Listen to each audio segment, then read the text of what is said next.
पर डायनासोर का राज हुआ करता था। वे चलते थे जहां आज हम चल रहे हैं, इसी हवा में सांसें ली, इसी धरती पर लड़ाई भी लड़ी। इस डायनासोर ने करीब 14 करोड़ सालों तक हमारी इस धरती पर राज्य किया।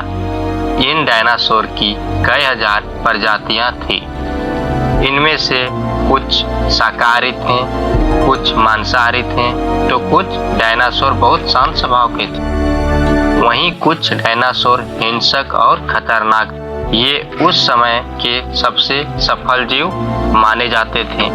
लेकिन अचानक ऐसा क्या हुआ, कौन सी घटना थी जो अब इस धरती से इन डायनासोर का नामो निशान ही मिटा दिया? इसे जानने के लिए हमें करोड़ों साल पीछे जाना होगा। डायनासोर के उस अंतिम दिन को करीब से देखना होगा। तो आइए चलते हैं आज से 65 मिलियन यानी 6.5 करोड़ लाख साल पीछे। आज से करीब 6.5 साल करोड़ पहले धरती सामान्य, चारों ओर सूरज की रोशनी फैली हुई थी।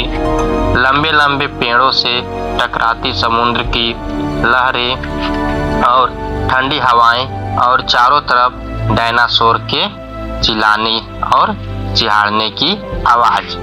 जब ये सभी डायनासोर की प्रजाति बड़े ही आराम से अपना जीवन बिता रही थी, लेकिन इसकी 10 करोड़ साल पहले ही किस्मत लिखी जा चुकी थी, क्योंकि 10 करोड़ साल पहले एक छोटा उल्का पिंड का टुकड़ा जो सुदूर अंतरिक्ष से आ रहा था, वह पृथ्वी से लगभग 20 करोड़ मील दूर मंगल और बृहस्पति के बीच बने क्षुद्र ग्रह बेल्ट में घूम रहे एक बड़े उल्का पिंड से जा टकराता है। इस टकराव से उस बड़े उल्का पिंड की दिशा बदल जाती है। वह क्षुद्र ग्रह बेल्ट से निकलकर सीधा पृथ्वी की ओर 22,000 मील प्रति घंटा की रफ्तार से बढ़ने लगता है। जब यह उल्का पिंड पृथ्वी से 3,84,000 किलोमीटर की दूरी पर था, तब शायद धरती से डायनासोर का अंत न हो, यदि यह उल्का पिंड पृथ्वी के उपग्रह चंद्रमा से टकराता। लेकिन नियति को कुछ और ही मंजूर था, इसलिए यह बड़ा एस्टेरॉयड चांद के बहुत नजदीक से गुजर गया और 40 किलोमीटर व्यास वाला 2 मीट्रिक बिलियन टन वाला ये उल्का पिंड प्रत्येक सेकेंड के साथ धरती के करीब बढ़ता जा रहा था। जब ये उल्का पिंड पृथ्वी के वातावरण के संपर्क में आया तो इसकी रफ्तार एकाएक 70,000 किलोमीटर प्रति सेकेंड हो गया। पृथ्वी के वायुमंडल में घुसते ही घर्षण की वजह से ये एक भयानक आग के गोले में बदल गया। ये इतनी रफ्तार से धरती की ओर बढ़ रहा था कि सिर्फ 4 मिनट में इसने अटलांटिक ओशियन को पार कर लिया। इसकी चमक इतना ज्यादा था कि धरती पर टकराने से पहले ही हजारों जीव इस आग के दहकते गोले को देखकर ही पूरी तरह से अंधे हो चुके थे। ये जीव उस उल्का को देख नहीं पा रहे थे, लेकिन उस उल्का पिंड की भयानक गर्मी को महसूस कर रहे थे। कुछ ही क्षण में ये उल्का पिंड मैक्सिको की घाटी के पास जमीन से टकराती है और 35,000 डिग्री सेल्सियस की ऊर्जा वाला एक भयानक विस्फोट होता है। इस टकराव का विस्फोट लगभग 10 हाइड्रोजन बम के विस्फोट के बराबर था। ये विस्फोट इतना शक्तिशाली था कि इसके टकराते ही धरती के लाखों टन धातु अंतरिक्ष में चली गई। टकराव वाली जगह पर 180 किलोमीटर चौड़ा और 20 किलोमीटर गहरा गड्ढा बन गया।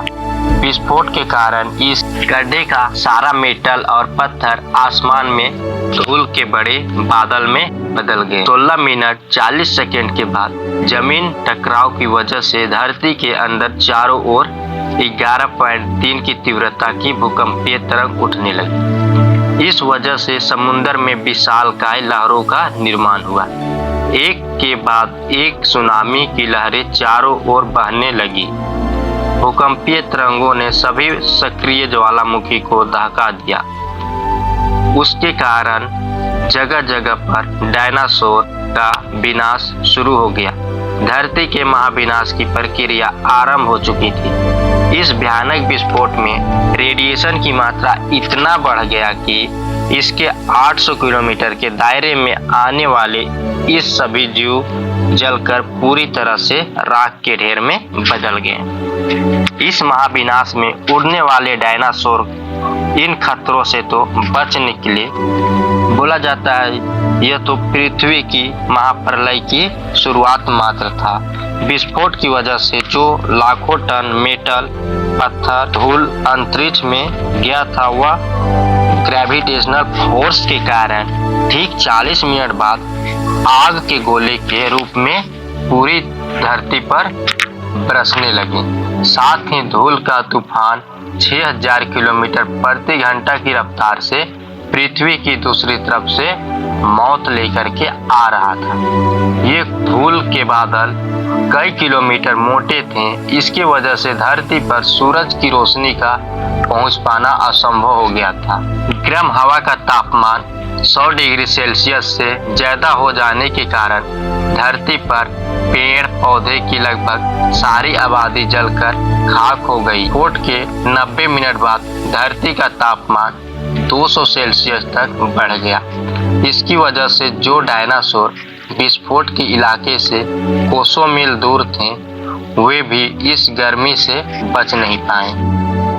इस महाप्रलय से धरती की कुल 90% प्रजाति पूरी तरह से खत्म हो चुकी थी और जो 10% जीव जंतु धरती पर बच गए थे उनमें से सिर्फ वही जीव जिंदा रह सके जिसकी वजन 30 किलोग्राम से कम था। इसका कारण ये था कि इस महाप्रलय में लाखों की संख्या में जीव मारे जा चुके थे और पेड़ पौधे की सारी आबादी भी जल करके राख हो चुकी थी, जिसके चलते यहाँ बड़े और विशालकाय जीव जीवित बच तो गए लेकिन उन्हें भरपूर मात्रा में खाना पीना ना मिल सका और धीरे धीरे करके सारे जीव जंतु और डायनासोर का अंत हो गया। लेकिन ये पृथ्वी का महाप्रलय किसी अन्य जीव के लिए काफी फायदेमंद साबित होने वाला था। डायनासोर का अंत एक नई प्रजाति की शुरुआत के लिए नया अवसर लेकर आया। ये प्रजाति थी मेमल्स यानी स्तनधारी जीव।